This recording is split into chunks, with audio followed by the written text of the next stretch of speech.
Imagine yourself in an ancient land, where the horizon stretches toward infinity, and the warm desert wind whispers long-forgotten secrets. In this setting, we find two travelers walking together, their lives intertwined by fate. One is a wise man, strong in his faith, with a divine mission ahead of him. This man is Abraham. Beside him, his nephew, a young man named Lot, walks loyally with hope in his heart. From a young age, Lot always looked up to Abraham as a father figure, someone he could trust and admire. After his father's death, Lot was taken in by Abraham, and together they embarked on a long journey in search of the promised land, guided by the voice of God. Abraham was a man of vision, a leader who received heavenly promises, while Lot followed in faith, believing that the blessings bestowed upon his uncle would also extend to him. The two men were wealthy, accumulating flocks of sheep and cattle, gold, and silver throughout their travels. But it wasn't just material wealth they possessed, they shared a deep bond, almost like that of a father and son. Wherever Abraham went, Lot was by his side, helping, learning, and growing.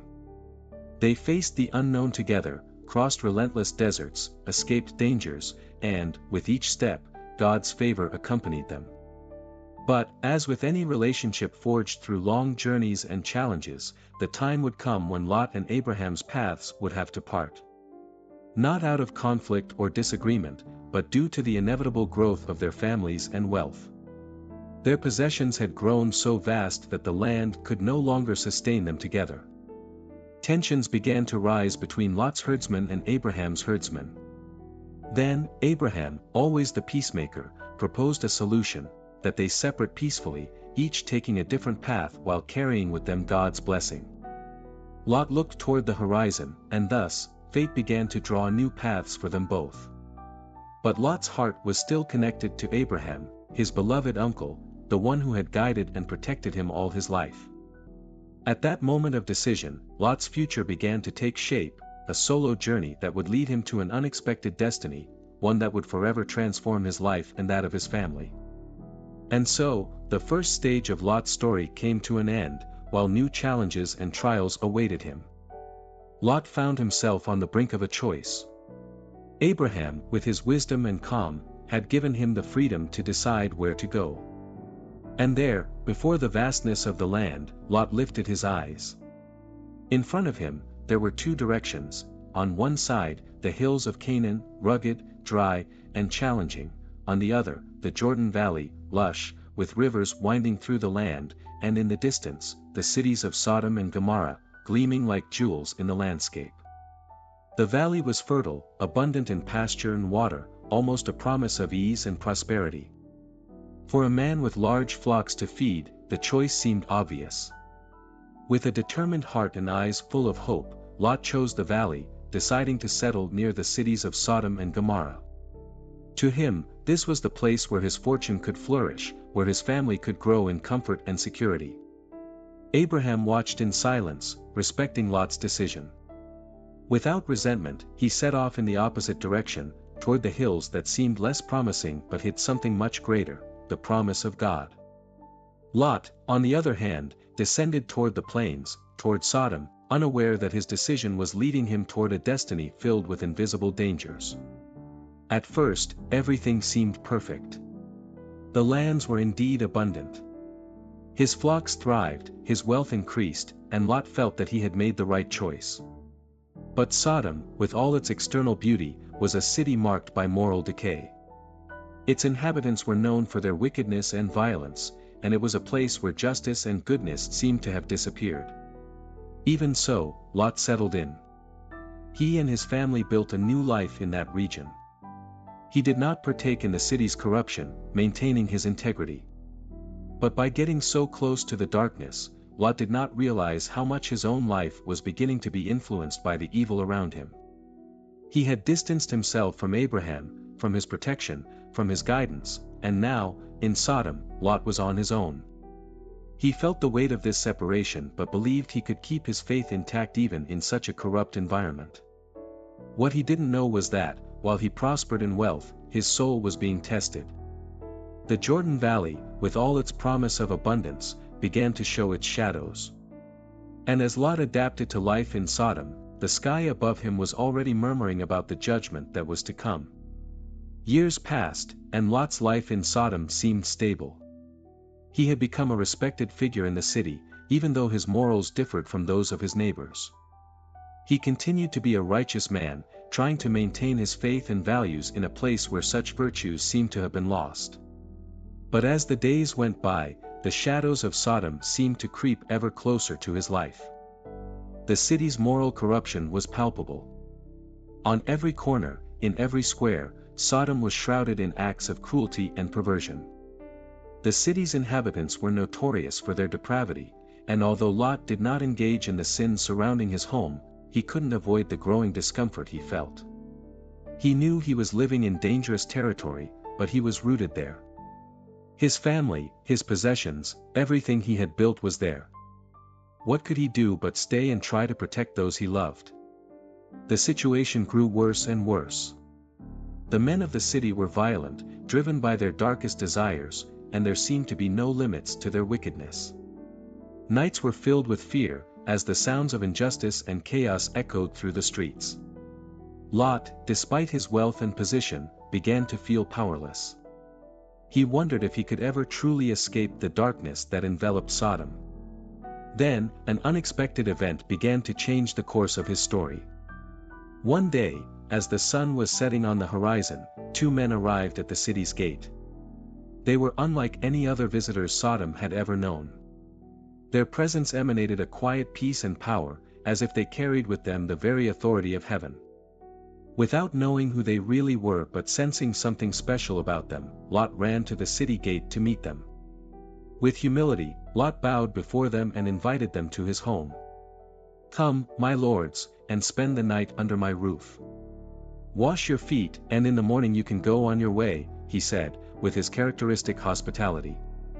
The two men initially refused, saying they preferred to spend the night in the square. But Lot, knowing well the wickedness of Sodom, insisted. He knew the city at night was not a safe place, and something within him compelled him to protect these men. Finally, the visitors accepted his invitation and went to Lot's house. There, he prepared a meal and served them with care. But while dinner was taking place, a threatening shadow fell over Lot's house. The men of Sodom, both young and old, surrounded the house. Their faces were twisted with desire and malice. They knocked on the doors and shouted to Lot, "Where are the men who came to your house tonight? Bring them out to us so that we may abuse them." Lot, gripped by a mix of fear and courage, went out to face the crowd. "Please, my brothers, do not commit this wickedness," he pleaded. But the men of Sodom were unwilling to listen to reason. They were blinded by the darkness in their hearts. And at that moment, Lot realized just how dangerous the city had become, far more than he had ever imagined. The situation was critical, and Lot, in despair, even offered his daughters in an attempt to protect his guests, an act that reveals the depth of his fear and desperation, though shocking by today's standards. However, the men of the city were not deterred and pressed on more violently, ready to break down the doors. It was at this moment that the visitors revealed their true nature. The men were, in fact, angels sent by God. With a simple gesture, they blinded the attackers, causing them to stumble and stagger in the darkness, unable to find the door. Lot's house was protected, at least for the time being. But the revelation that these men were angels came with a terrifying message: the city of Sodom was condemned. And Lot, who had chosen to live there, now found himself facing an even more urgent decision. The city's hours were numbered, and he needed to prepare to escape, or be consumed along with it. Inside the house, the air was heavy, filled with tension and fear. Lot, still breathless from confronting the crowd, stared at the two visitors, now aware of who they really were. The angels looked at him with a mix of urgency and compassion. They knew that Sodom's time had run out. "Get up," said one of the angels with a firm and authoritative voice. "Take your wife and your daughters, who are here, and leave this place, for the Lord is about to destroy this city." Lot was stunned. The impending destruction seemed unimaginable, especially when he looked around at his home, everything he had built, and everything he knew. Lot's heart was divided. He knew he had to obey, but the thought of leaving everything behind, his house, his possessions, the life he had tried to establish, paralyzed him for a moment. The angels would not wait for him. God's orders were clear, and Sodom, with all its decadence, was about to face a severe judgment. Time was running out quickly, and every second that Lot hesitated brought the city's destruction closer. "Go," said the angel once more, now with palpable urgency. "Flee for your life. Do not look back, and do not stop anywhere in the plain. Flee to the mountains, or you will be swept away." Lot, even amid his confusion and fear, finally gathered his family, his wife and his 2 daughters. He tried to warn the men who were pledged to marry his daughters, but they laughed at him, thinking he was joking. To them, the idea of divine destruction seemed absurd. They remained in Sodom, blind to the imminent danger. Still, Lot lingered, torn between the terror of what was to come and the loss of everything he owned. The dawn was already starting to paint the horizon with a fiery red, as if nature itself was warning of what was approaching. Then, with determination, the angels took Lot, his wife, and his daughters by the hand and led them out of the city. They had no choice. God's mercy was pushing them to safety, even as Lot's heart hesitated to leave behind the life he knew. As they fled, the city behind them began to unravel. The sky, once calm, now roared like an enraged beast. The first drops of fire and sulfur started falling from the heavens, striking Sodom with an unstoppable fury. Cries and wails echoed across the plain as the flames consumed everything, the houses, the temples, the people. Sodom, with all its opulence and perversity, was being reduced to ashes before the eyes of God. But as Lot and his family ran to save their lives, his wife's heart was filled with longing and doubt. Against the explicit orders of the angels, she turned to look back at Sodom one last time. Perhaps it was her attachment to the past, the desire to see what she was losing, or simply disbelief in the divine judgment. But this act of disobedience brought a tragic end for her. In an instant, she was transformed into a pillar of salt, rigid and immobile, eternally gazing upon the smoldering ruins of the city she once called home. Lot and his daughters had no choice but to press forward, leaving behind yet another painful loss. As they fled to the mountains, Lot did not look back. Now he knew that God's judgment was final and inexorable. The valley he had chosen for its abundance was now destroyed, and he was running with only what remained of his family, trying to escape divine wrath. The sound of the destruction of Sodom and Gomorrah continued to echo through the land, a reminder of God's power and the inevitable consequences of human corruption. And so, Lot and his daughters disappeared into the mountains, leaving behind the ashes of a life that would never be the same. The sun slowly rose over the mountains as Lot and his daughters continued their ascent, each step taking them farther from the desolation they had left behind. The distant echo of the destruction of Sodom and Gomorrah still seemed to vibrate in the air, but they were safe now. Silence dominated their lives, a silence heavy with grief, uncertainty, and emptiness. Lot could no longer look back. He had lost his wife, his home, his possessions, and everything he knew. Only his 2 daughters remained by his side, walking at his pace. The mountains, dark and imposing, seemed like a new refuge, but also a symbol of the isolation that now marked their lives. They had left behind the chaos and sin of the city, but not without deep scars. Although they were saved from destruction, fear still plagued Lot. He knew that God had saved them, but the cost had been too high. He wondered how they could begin anew. Where could they find shelter, sustenance, and above all, hope?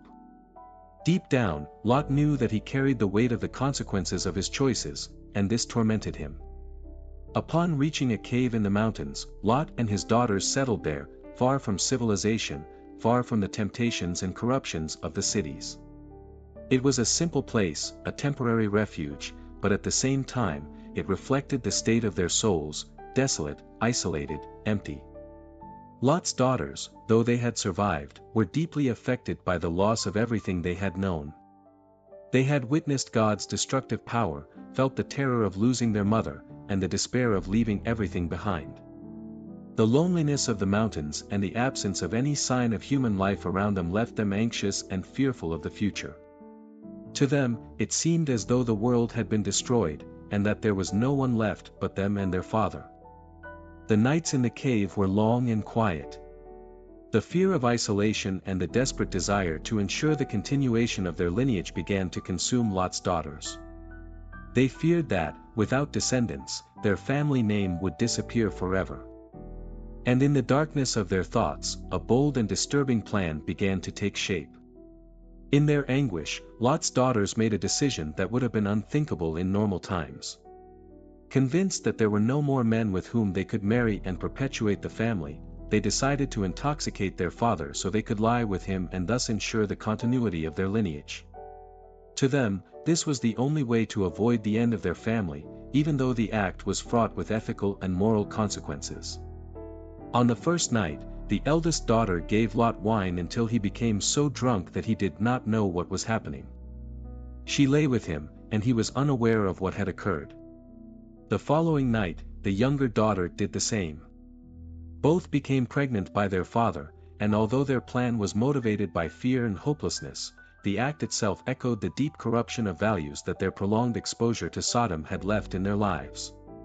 When the children were born, they became the founders of two peoples who would later play important roles in Israel's history, Moab and Ben-Ammi, who would be the ancestors of the Moabites and the Ammonites, respectively. These peoples, however, would often find themselves in conflict with the descendants of Abraham, reflecting the tensions generated by a beginning marked by such complex circumstances. Thus, in the solitude of the mountains, Lot's story took an unexpected turn, full of irony and tragedy. He, who had been spared from the destruction of Sodom for his righteousness, now found himself at the center of a moral dilemma difficult to reconcile. And as life continued amid pain and complexity, Lot's name would be remembered not only for his escape from destruction but also for the events that led him to become the patriarch of two nations whose origins were shrouded in shadow and doubt. The days in the mountains became routine. Silence was constant, broken only by the wind blowing through the rocks and the occasional sounds of the children growing up around Lot. Lot's daughters, now mothers, cared for their children diligently, though the nature of their births was something rarely discussed. Lot, for his part, lived in a kind of emotional fog, aware that his choices and the events that had brought him to this point had irrevocably shaped his family's future. As Moab and Ben-Ammi grew, Lot began to realize that his lineage was destined to leave a mark, even though its origins were enveloped in such disturbing circumstances. The sons of his daughters became strong, independent, and eventually formed their own clans. These clans began to spread across the neighboring lands, building their own territories and establishing nations that would one day become known for their strength and influence. Lot, however, kept himself distant from what was forming around him. He seemed a man aged before his time, haunted by what he had lost, his wife, his city, his past life. The mountain, which had initially seemed like a refuge, now became a symbol of his isolation. And the more time passed, the more Lot withdrew into himself, a man who had survived the fire but now lived with the weight of grief and regret. Lot's daughters watched their father in silence, recognizing the transformation that had occurred in him since they had fled Sodom. They saw the weight of his sadness but also knew that their actions, however questionable, had ensured the continuity of their lineage. And now, they looked at Moab and Ben-Ammi as the bearers of a new beginning, even though their roots were shrouded in darkness. As the years passed, the Moabite and Ammonite families began to spread throughout the surrounding regions. The Jordan Valley, once inhabited by Lot and his people, was now in ruins, but the plains and hills around it began to fill with life once again. Moab and Ben-Ammi grew, became leaders of their own peoples, and marked the beginning of two nations that would be known for their strength and influence. However, these new nations would also bring with them their own challenges. The Moabites and Ammonites, born from a lineage marked by despair and the unusual decision of their mothers, would have complex histories of conflict and rivalry with other nations, especially with Israel, the chosen people of God and descendants of Abraham. As the Moabite and Ammonite families continued to spread and grow stronger, tensions with the descendants of Abraham began to surface. These tensions would shape the relationship between these nations for generations. Though the Moabites and Ammonites were Lot's descendants, their interactions with Israel were often marked by rivalry, driven by cultural, religious, and territorial differences. The idol worship and pagan customs of the Moabites and Ammonites drove them further from the teachings of God that Abraham and Lot had once followed. Lot's descendants worshipped strange gods, and their sacrifices often involved practices condemned by the Israelites. These religious and cultural differences deepened their mutual resentment, leading to ongoing conflicts and battles in the centuries that followed. The conflicts between these nations began subtly at first. The Moabites and Ammonites settled in territories close to Israel, and as time passed, inevitable tensions arose. Although all of these groups were distant relatives, descended from Terah, the father of Abraham and Haran, Lot's father, cultural and religious differences created lasting divisions. Militaristic confrontations became inevitable. The fertile lands and scarce resources led to constant struggles between the Moabites, Ammonites, and Israelites. Moab, led by Lot's descendants, fought bloody battles against Israel, viewing them as a persistent enemy, sometimes oppressing them and at other times being oppressed by them. On various occasions, the Moabites tried to subdue Israel, even hiring prophets and raising armies to weaken the children of Abraham. One such instance was the story of Balaam, the prophet who was hired by the king of Moab to curse Israel. However, despite the king's intentions, God intervened, and instead of cursing Israel, Balaam blessed them, thwarting Moab's plans. Despite these difficulties, Moab and Ammon remained strong and determined nations. They built cities, developed economies, and expanded their territories, always aware of Israel's presence nearby. And though there were periods of peace, the tensions never fully disappeared. Wars repeated, treaties were broken, and the historical rivalry persisted. Amidst all this turmoil, one thread still tied the nations to the figure of Lot. It was as if Moab and Ammon's destiny remained permanently bound to that decision made long ago, when Lot chose the fertile plains near Sodom. The consequences of that choice had shaped his descendants' fate, and now they continued on a path marked by struggle, survival, and, eventually, renewal. Though Moab and Israel often found themselves in conflict, there was still an undeniable connection between the two peoples, reminding them that, beneath layers of enmity, they were distant relatives, all descendants of Terah. This connection, though buried under years of conflict, pulsed in the midst of wars and alliances. Thus, as Lot's descendants continued their journeys, facing the challenges of a changing world, they carried with them the memory of their ancestor. Lot's story, filled with twists, tragedies, and survival, culminated in an unexpected union that would lead to the redemption of the world. Through the faith and loyalty of Ruth, Lot's lineage would be intertwined with the royal lineage of Israel, ultimately bringing forth the Messiah, who would unite all nations under divine love and redemption. As generations passed, the fate of Lot's descendants began to intertwine in unexpected ways with that of the children of Israel. While the nations of Moab and Ammon continued to grow, tensions persisted, yet there were also moments of surprising closeness and reconciliation. Amid the conflicts and rivalries that had marked the history of these nations, a new story emerged, a story that, though unlikely, brought hope and renewal to Lot's legacy. It was in Moab that this story began to take shape. In this land, years after military confrontations and tensions, a woman named Ruth, a Moabite, emerged as a symbol of faith and redemption. Widowed and childless, she faced the harsh reality of survival in a society that offered little to vulnerable women. Yet, her devotion and loyalty to her mother-in-law, Naomi, an Israelite, would change the course of her life and, surprisingly, the course of Israel's history. Ruth, in an act of great devotion and faith, chose to follow Naomi back to Israel, leaving behind Moab, her homeland. Her words, filled with determination, echoed an unwavering loyalty: "Where you go, I will go, where you stay, I will stay.